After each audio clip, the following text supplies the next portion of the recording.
But bro, mainstream media ran for 3.5 years that Trump, Russia, all that stuff. I'm not saying you. I'm saying mainstream media ran against them 3.5 years every day.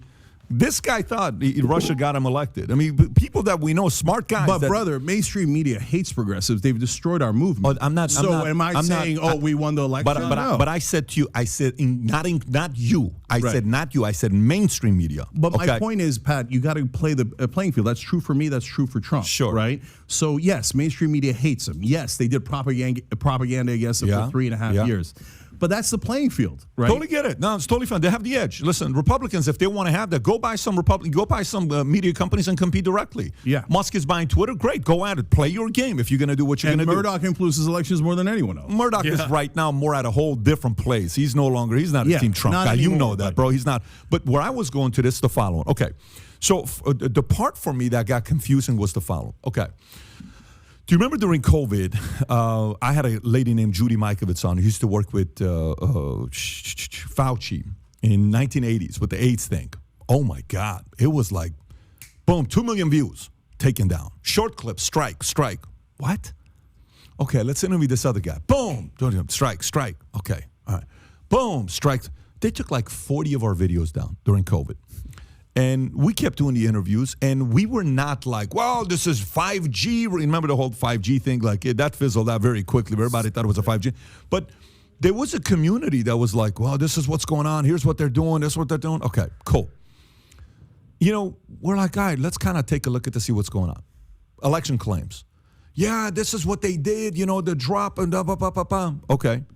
Yeah, election fraud has been going on for a long time. Okay, this ain't anything new. It was something known for Democrats that would do a lot with John F. Kennedy, Dewey, all this stuff, and it's been going on for many, many years. Great. Okay, they're doing that. But if you put up any clips disputing it, guess what? You were getting strikes, and they were taking those videos down. Then 2-3 months ago, YouTube comes out and saying, moving forward, we're no longer taking those videos down. They can stay up, okay? Why would YouTube do that? Why would YouTube not allow it for 2.5 years and all of a sudden YouTube, can you pull up that clip on YouTube, change their guidelines on election claim or whatever? Like, no, moving forward, we're not going to take it down and we're changing our guidelines for it. So I'm not saying one or the other, but did YouTube behind closed doors, are they worried about a Twitter files coming out? Are they worried about, YouTube changes policy to allow false claims about past U.S. presidential elections. YouTube will stop removing content that falsely claims the 2020 election or other past U.S. presidential elections. Well. Let us know what you think, Sank the Jank. What do you think all of a sudden YouTube is allowing this? They changed the policy now to allow what they say, false claims, not your opinions about past U.S. presidential elections, but they're going to allow false claims. They're going to stop removing content that falsely claims the 2020 election or other past presidential elections were marred by widespread fraud, errors, or glitches. That's what they announced Friday. But if you happen to do this in the aftermath of the 2020 election, in 2020, 2021, 2022, or up until 2023 now, guess what? Strike one, you're down for a week. Strike two, 2 weeks. Strike three, you're out of there. 6 months, or whatever it was. If you put anything up there that was against what the norm was or what the government spokespeople and the spokespersons were saying about COVID-19, if you said anything about masks or if you said anything about the Wuhan virus that wasn't, right down the kosher line with the government, your videos got taken down and you were given a strike and you were basically thrown off the platform if you repeatedly did that. Now, all of a sudden, they decide to allow this. You know why? I think it's because, the elections are over now. And they're just sort of decided that, it's gone on for 3 years almost. That's pretty much it. I'm shocked, though, because coming into the election season now in 2024, basically, all right, almost less than a year away? And all of a sudden now, they've decided to do this? I'm just shocked at YouTube's change in policy. But they probably figured, like I said, time's gone by. Maybe they don't fear it anymore. But oh my God, oh my God, oh my God. Anyways, folks, we welcome you one and all. Welcome everybody here. I'm Dr. Nasser, the host of the Dr. Nasser Shake Show. And I give you my political perspective, my political prescription as to what's going on in the world of politics and anything else. And that's what we have on tap today. It is, I believe, another video clip of Patrick Bet-David on his podcast interviewing Sank the Jank from the Young Turks, talking about President Trump, elections, and everything else. Sank, and with the Young Jerks, which I call the Young Jerks. Who are the Young Turks? Let's get more to the video, PBD, and Sank the Jank. Fraud, errors, or glitches, the platform announced Friday. This is what, AP News? Less than 2 months ago. It's exactly 2 months ago, it was when they put it up. Why would they do that? I have a good theory. I'm curious. I want to hear your theory why they would do that. Yeah, because now every Republican believes it. Let's say like 8 out of 10 Republicans believe it. So what are they going to do, ban every Republican? So I think they got to a point where they're like, we give up. Every right-winger believes this nonsense that's totally made up. So we can't ban all the right-wingers, so we just got to let them say it. How much of it is, these guys on Rumble are kind of picking up some Not steam? really. Rumble sucks. It's got no steam at all. Steven Crowder's career is dead. Everybody who's on Rumble's dead. Steven Crowder's career is dead. Of course, he went to Rumble. 3 people watched there. That's a terrible mistake. He should have taken the Daily Wire deal. I forget politics, right? Daily Wire offers him $50 million. He could have stayed on YouTube. He would have been relevant and had more money. It was a disastrous decision by him. Look, I'm happy to be wrong. If it turns out Rumble does great going forward, I'll come back and say I was wrong. But I'm telling you, Who are the top anybody guys goes on Rumble right now? Obviously, Fresh and Fit is on there. Sneako's on there. Not that they're in the political. You'll find 2 or 3 people who are getting views, but on YouTube, the whole world is getting views. Right. YouTube has taken over the planet. And that's part of why they're doing this, because they're like, what are we going to do? Not allow any right-wingers on YouTube? But if you guys say they're a little worried about competition, fair, no problem. I'm sure they considered that. They're business people. So we got 2 theories so far. Your theory is 8 out of 10 Republicans believe the election was fraud. So that's like, hey, let's not lose a Republican. Republicans buy shoes as well. That's kind of like your angle, what you're taking. You're saying Rumble's giving them competition. Maybe that's it. Maybe let's add Twitter in it, because Twitter's eventually going to be doing videos. So I think actually Twitter's a bigger fear to YouTube than Rumble is. Probably. No matter how much they trash Twitter, I think Twitter's going to eventually figure that. I don't think Elon's a guy that gives up easily. It's called X now. Let's have a little respect. I don't know how to say. I'm going to X.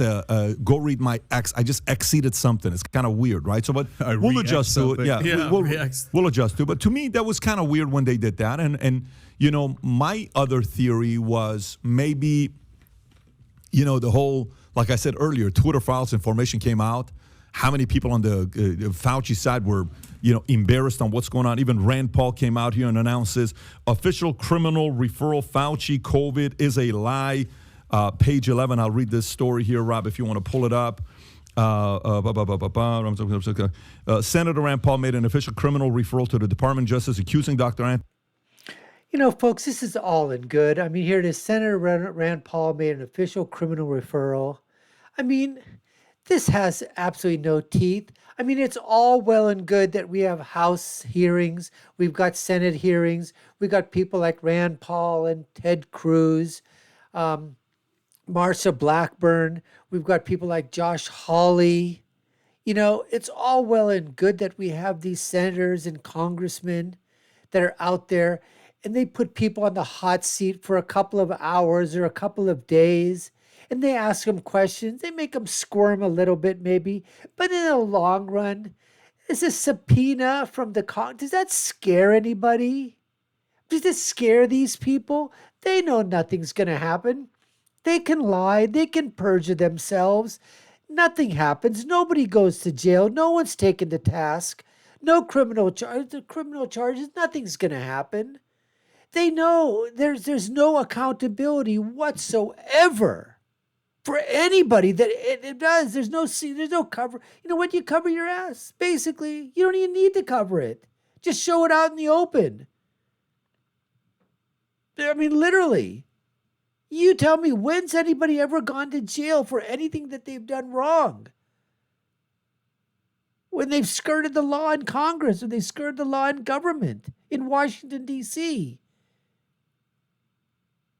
I mean, very, very few.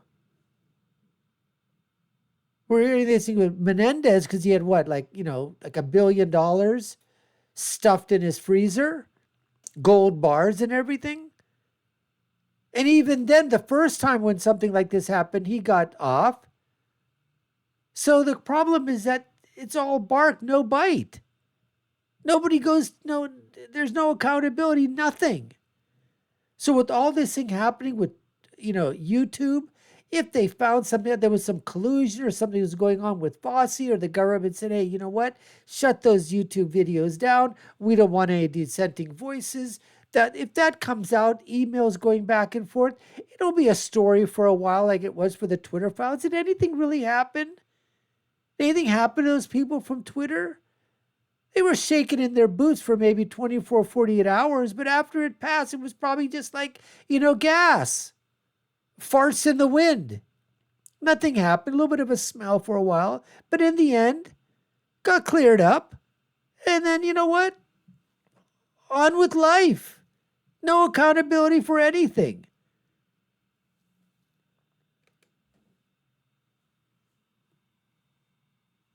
Anthony Fauci, or perjury during this testimony about COVID-19 and funding gain-of-function research in China's Wuhan lab. Paul called for an investigation into Fauci's knowledge of dangerous virus research. Fauci faced criticism after released emails revealed he knew about gain-of-function research in Wuhan lab. Despite denying it during previous testimony, the Government Accountability Office confirmed Wuhan Institute of Virology and Wuhan University received NIH funding for coronavirus research. The debate over COVID-19 origin continues, with some officials suspecting a lab leak theory due to the Wuhan lab's location and research history, while others support a natural spillover event from animals. So are they afraid that maybe a YouTube files is going to come out and they're going to show behind closed doors communication with Fauci about not allowing those types of videos to be shown? I don't know.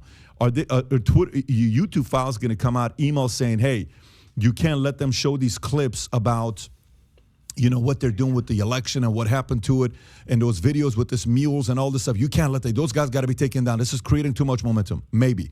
Could it be that they were afraid for maybe additional stuff to come out with communication with Biden? I don't know. Like, I remember when they changed. One of my favorite things about YouTube, I don't know if you like this or not, I loved it, when you could give a thumbs up or thumbs down. Yeah. I love the thumbs down thing, because I'm like, we would do a video. I'm like, damn, I thought this was a good video. They hated this video. The ratios was so bad with thumbs down to thumbs up. Biden's videos, I don't know if you remember this, okay? Dude, when he was campaigning, it was like 28,000 likes, 600,000 dislikes. Yeah, it was bad. Like every video's like it was bad. to dislike ratio was astronomical. It got so bad, and out of nowhere during election, they said, due to mental and anxiety for kids, we're going to get rid of thumbs down. Yeah. Bullshit. I call bullshit. Feelings over Bullshit. So, some of this stuff maybe for me, where YouTube is sitting there saying Twitter's becoming real competition.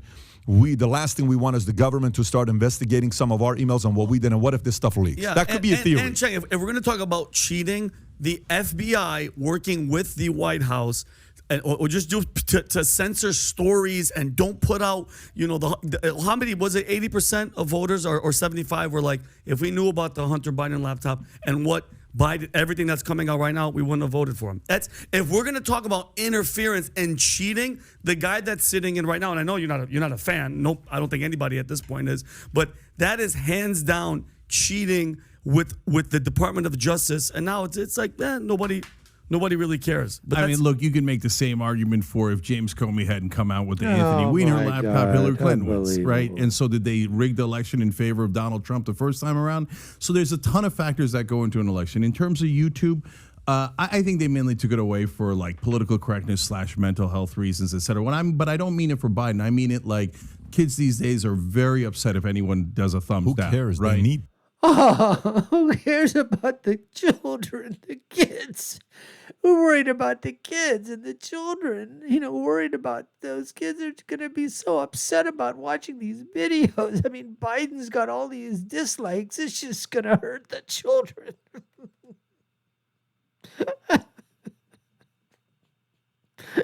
We got to worry about the kids.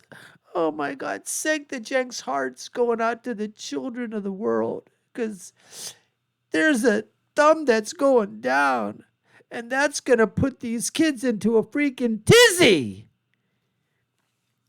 Unbelievable. These social justice warrior children right now, the millennials, they're freaking snowflakes. They melt at anything.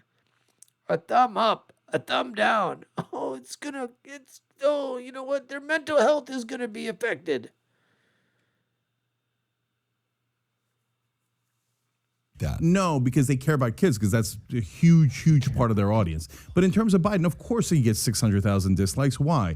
Two reasons. Number one, he's a fake politician, and people don't like fake politicians on YouTube. And number two, because the Republican troll army is gigantic. They like the Democratic trolls barely exist, although now on the radical left there's some, right? But the right wing is all trolls. So they're, of course, but those are, look, Pat, I know YouTube, and it's a giant business. Those are minuscule concerns for them. So if you like this clip and you want to watch. There were those final words by Sank the Jank saying that the reason why that was happening, all those dislikes, is because the Republican troll armies are all trolls. But there's just a few on the Democratic side. It's not that many. It's like maybe like 3 or 4 trolls in the whole world. They're on the Democratic side. But every Republican's a troll. That's a problem. And like you said, we're doing it for the kids, because we don't want to harm the children. We don't want to harm the kids. We don't want to make them upset. That's why they removed the thumbs up, thumbs down. Unbelievable. Anyways, folks, we appreciate you taking the time to watch. You've been watching the Dr. Nasser Shake Show. I've been your host, Dr. Nasser. If you haven't done so already, subscribe to our channel, like, share, and follow us. Let us know in the comments. Check out our links to other videos above and below. Leave with my final thought, which is, when you're right, you're right. And when you're left, you're wrong. Until next time, folks, take care and stay safe.